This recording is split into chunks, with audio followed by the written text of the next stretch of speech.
once you own it, let every mile bring a smile, yeah. Welcome back to the Road of Life podcast. We're so happy you're here with us. This week, we're talking about comfort and familiarity because as humans, we're wired for it. We're wired for it. It's so interesting to me because you'd think that maybe we'd be wired to be happy or, wired for success or something else like evolutionarily that would have helped us. And I guess this was. Evolutionary back then, it did help us. When the saber-toothed tigers were roaming the earth, it did help us. Yeah, being wired for comfort and wired for familiarity. It's so strange because that means that we will seek out what is familiar over what we actually want. So we might say we want a loving relationship, but that's not familiar to us. Maybe we grew up without that example, or we've been in relationships that have not been like that. And even though we consciously want that thing, we're actually wired for what's familiar. So subconsciously, we will always seek out where we feel most comfortable, where we're familiar. To the point that you will self-sabotage. Yeah. If you find yourself in a relationship that's different than the one you've had in the past, yeah, that you will self-sabotage to the point where you'll actively just sabotage that relationship. Yes. And go back to finding another version of that same relationship that didn't work for you and try to find a way to settle in there. Yeah, it's so bizarre. And we see it. I see it all the time now that I look for it. I see it in people who book calls with us and then they don't show up because it's scary. It's uncomfortable to take a step to change a situation. Maybe you don't like the situation you're in, but it's at least familiar to you. Mm-hmm. So you're willing to stay in something where you're unhappy or that's not working for you because at least it's familiar. It's like fear of the unknown. Better the devil you know than the devil you don't. Mm-hmm. And I think that's where all those sayings come from because we are willing to sacrifice pretty much everything to stay where we feel comfortable. And we literally see it all the time where people are actually sacrificing everything to stay where they are. Literally they know what they're doing now is not working. The relationship they're in is not working. But they're also so used to it, so wired for that comfort and that familiarity that they're not willing to move outside of it because that is scarier than losing what they have, losing their relationship, losing their marriage. If I do something different though, that's big and scary and I can't go there. Yeah. They can't let their mind go there. And it ends up in the same place, just takes a longer time to get there. Yeah, you've spent more time being miserable. There's a book, The Comfort Crisis by Michael Easter, and it really made this clear for me because he talks about how comfortable we as humans are now. For the most part, most of us live in a pretty temperature-controlled environment. We generally don't sleep on the floor. We often have food in the fridge. The level of baseline comfort that we as a human species, especially in North America, enjoy is vastly different than even just 4 and 5 generations ago. Mm-hmm. The temperature-controlled environment piece, he was saying most of us go from our temperature-controlled home, get in our temperature-controlled car, drive to our temperature-controlled work. We spend very little time in the grand scheme of our lives in an uncomfortable temperature zone, which just is one small element. But I was like, yeah, that's 100% true. I spend very little time, as little as possible, in a temperature that I'm not comfortable in. It's wild to me. Yeah, winter temperatures are no bueno. And the thing about it is, temperature aside, the thing about it is, to have what you want in life is going to require you to get a little uncomfortable. And we're just so wired to avoid that. It's funny because there have been many people in the world who have tried and have not succeeded in finding the way to everything they want without going through any sort of discomfort. There's no path. There's no binder for that. There's no path that takes you to where you want to go that doesn't go through some level of discomfort and fear But I think back, like, obviously there's a million examples from the entrepreneurial journey, so let's like put a pin in that for a minute.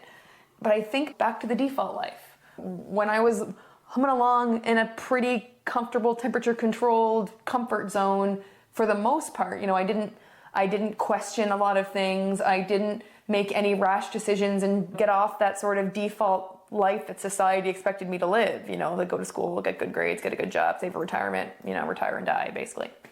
I was living that life, which is by and large a pretty comfortable existence because you're not bucking any norms in society. Yeah. However, even within living that default life, when I first started my very first corporate job, I was scared shitless. Like I didn't know what I was doing, and regularly, I don't know how often, but regularly in my corporate life, you get a new project, and it's like, whew, I have no idea what. Here now you own privacy. Like I don't know anything about privacy. How am I gonna? I don't know how to do that. I don't like. But you learn, you figure it out. Yeah. And then you get bigger projects. Totally. And you get a promotion. And totally. And the next thing, and then the next thing, and then the next thing. And every single time you get a next thing, it's terrifying because you don't know. I had no idea what I was doing. So there was a lot of discomfort, even in that comfortable existence, for me leveling up in my corporate life. I'm still yet to see anything that you get that's worthwhile, that you want to achieve, that you don't have to learn or go through something uncomfortable or unfamiliar, something that causes you, like growth happens on the other side of discomfort and failure and fear. And I've never seen anything worthwhile that doesn't come without that. I don't know when I started saying it, but like 20 years ago, I heard it somewhere at some point, and I started saying anything worth doing or anything worth having is scary, hard, or uncomfortable. And I don't know where I picked it up, but it's helped me so many times over the years. Frig, this sucks. That must mean this is worthwhile. And that's the reframe you have to have going into it, because everything you want, that marriage that you want, it's going to require you pushing through something and figuring it out. Yeah, like we have a pretty kick-ass marriage. Yeah, we do. But that doesn't mean there aren't moments that are uncomfortable. Yeah. Like there's loads of moments that are uncomfortable. Yeah. But temporarily. And then you get the bigger, better thing. And so I think that when that's the reframe that's required, when you're faced with that decision of, do I want to go and do this? I want this thing, this happy marriage. Do I want to go through with the discomfort that's going to require, the conversations, the exercise, the things that I'm going to have to do to get there? Do I want to go through them to have that thing? Like I have to face that discomfort. And it's like everything in life worth having is going to require that. And do you want to suffer for a short period of time, for just a little bit, or do you want to suffer long term and a lot more? You're gonna sacrifice something one way or the other. Wouldn't you like that to be the short term, smaller sacrifice? Totally. Yes, it's facing you right now, and by not doing it, you're just kicking that can down the road. But it is the can gets bigger the farther you kick it. It's bigger, and it's gonna hurt more. Yeah. Down the road. Yeah. And the thing about it is that discomfort, whatever it is temporary. Who you become by busting through that discomfort, whether that's the marriage that you end up having or the person that you become, that is permanent. That growth that you experience by having that brief discomfort, you get to keep that. Yeah. The discomfort part is so short. In some cases, it's like seconds of discomfort to have massive growth. It's kind of like when you experience something that's really shitty and there's an emotion that comes to you, and most of us will just, I don't want to feel that, that's uncomfortable, I don't want to feel that, and you suppress it and you push it away.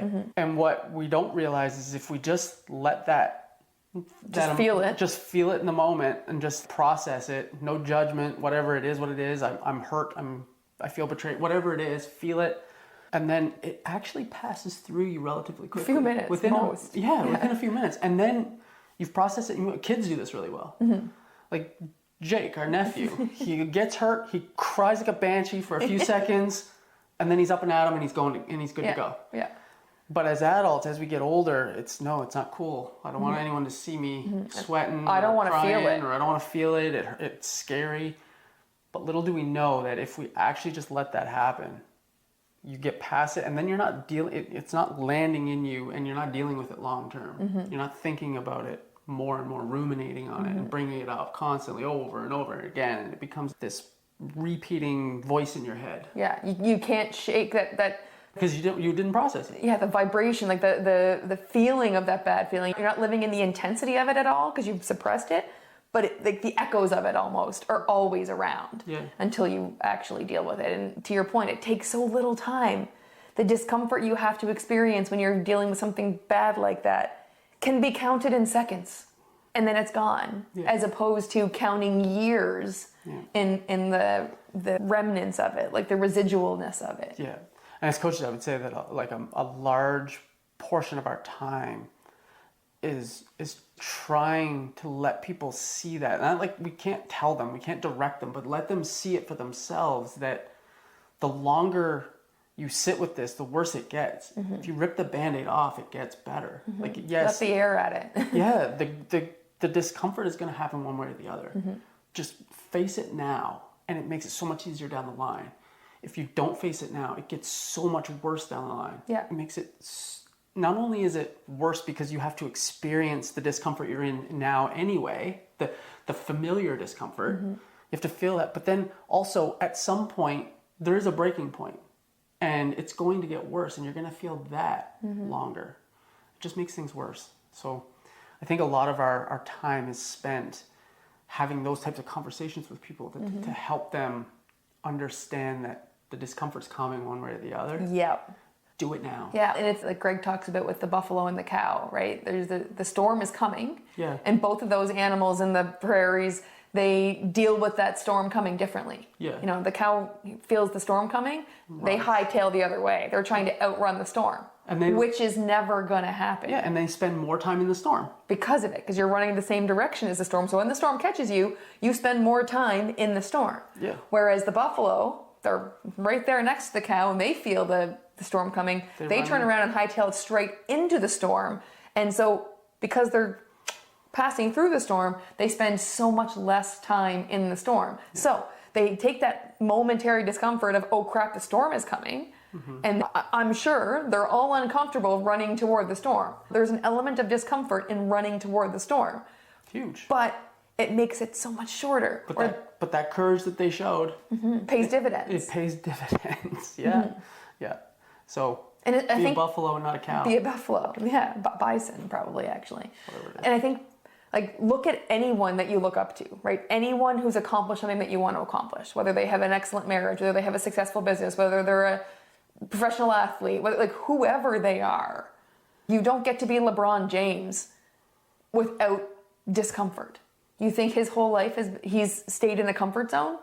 You don't get to achieve Michael Jordan status being comfortable. The amount of time they spent in the gym and working and sacrificing social time and friends and family. I'm not suggesting that for everybody, but they knew what they wanted. That level of greatness was required, so they did it. No, I didn't even use the best example. I don't know why I focus on basketball players, but the ultimate example of that is Kobe Bryant. Obviously, he knew exactly what he wanted, and he would face any discomfort in the name of getting where he wanted to go. Mamba mentality. Yeah, and my favorite quote comes from Monty Williams. I don't even know who he coaches now. He used to coach the Phoenix Suns when he said it. Pistons, maybe? Detroit. He said to them when they were in the finals against Milwaukee, everything you want is on the other side of hard. These next 7 games, they're going to be really hard. But everything you want is just on the other side of it. So plow through the hard to get where you want to be. For them, it was winning a championship, and they didn't, so that's too bad. But for you, it could be your relationship, it could be your business, it could be your health, it could be whatever it's going to be. But there is something. There is something that you want, and it's going to require you getting freaking uncomfortable temporarily.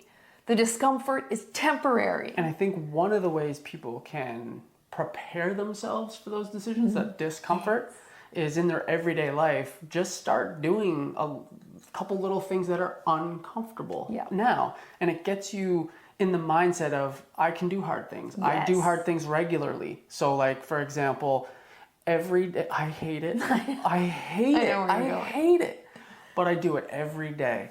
Every day I will run the cold water after my shower. So I'm not to the point where I'm strictly ready. Cold. I'm not yet ready to go full on cold shower for 5 or 10 minutes. I'm just not there yet. Yeah.